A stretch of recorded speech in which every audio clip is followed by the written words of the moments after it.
¿Qué tal?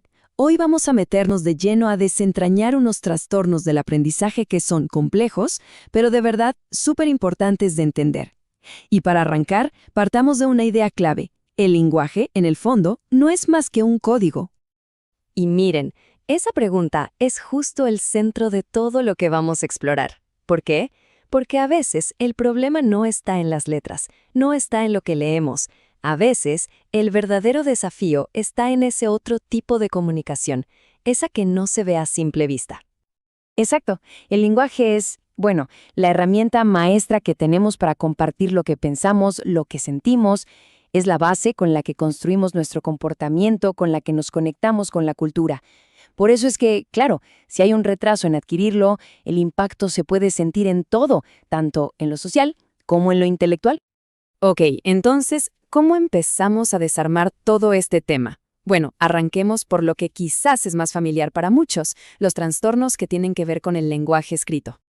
Y aquí está la clave de todo. Pensemos en leer y escribir como una calle de doble sentido.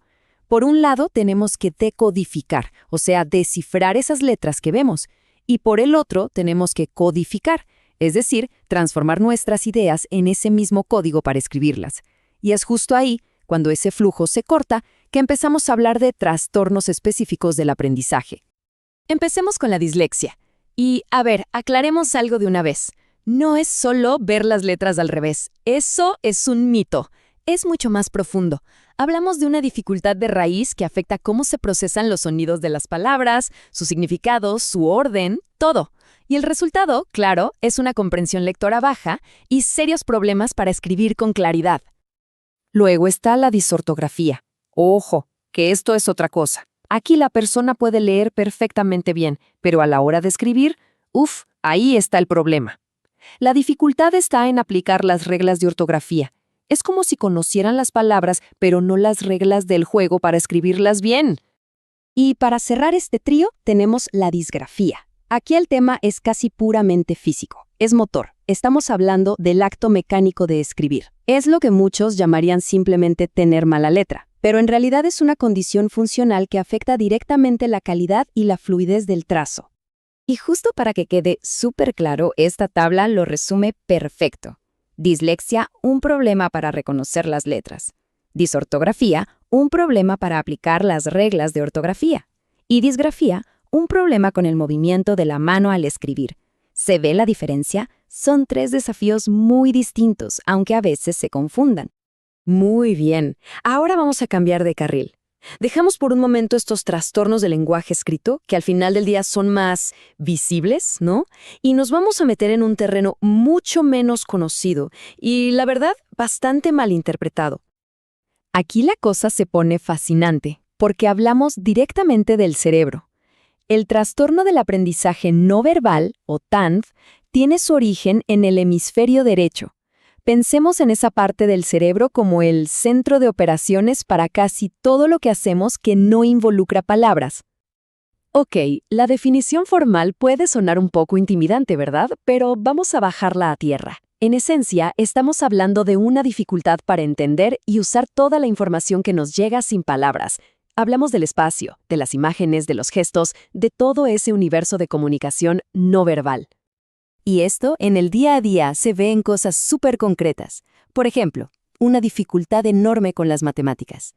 La letra a menudo es bastante mala, muy parecida a la disgrafía. La coordinación general, digamos que no es su fuerte.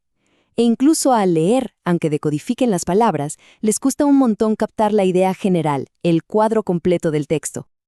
Pero aquí es donde este rompecabezas se vuelve de verdad invisible para los demás.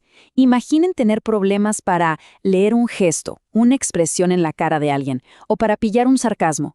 La gente con TANF lucha con eso.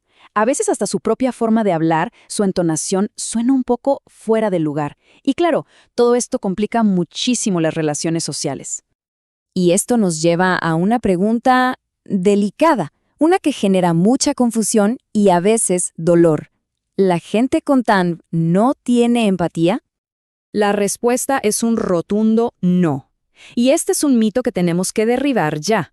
No se trata de una falta de sentimiento para nada. El problema es que tienen una dificultad enorme para leer esas señales emocionales en los demás. No es que no sientan, es que no decodifican bien la emoción del otro para poder responder de forma adecuada. Es, como se dice, un problema de decodificación, no de corazón. Y hay más rasgos clave. Por ejemplo, pueden tener una memoria increíble para detalles sueltos, para datos específicos, pero les cuesta un mundo unir esos puntos para ver el panorama completo. Tomar decisiones se les hace muy difícil y por lo general les sacan la vuelta a las tareas nuevas porque planificar los pasos a seguir es un verdadero reto.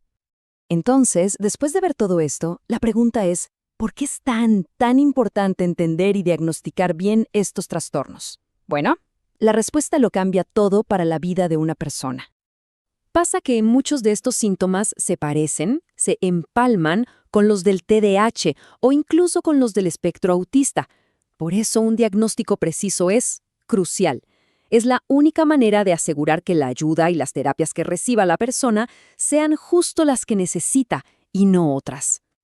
Y la buena noticia es que no estamos a ciegas. Hay un camino claro, una especie de hoja de ruta para la intervención. Se trabaja en áreas muy específicas. La coordinación entre lo que se ve y lo que se hace, la motricidad, los conceptos matemáticos, la capacidad de planificar y, por supuesto, algo indispensable, las habilidades para relacionarse y entender las emociones. Me encanta esta analogía porque lo explica de una forma genial. Es como tener instalado el mejor software para el lenguaje, para las palabras, pero no tener el programa que interpreta todo lo demás, el lenguaje del entorno. Pueden tener un vocabulario increíble, pero les falta ese otro software. Ven las piezas sueltas del rompecabezas, pero armar la imagen completa, eso es lo que les cuesta. Y con esto quiero que nos quedemos. Este es el mensaje más importante de todos. Un diagnóstico a tiempo y la intervención correcta no son solo una ayuda. Literalmente pueden cambiar el rumbo de la vida de una persona. Le dan las herramientas que necesita para navegar en un mundo que sin ellas podría ser increíblemente confuso y abrumador. Así que cerramos con esta reflexión, una pregunta que ojalá se quede resonando. ¿Cuántos de estos rompecabezas ocultos podríamos finalmente resolver si tan solo aprendiéramos a ver lo que es invisible para la mayoría?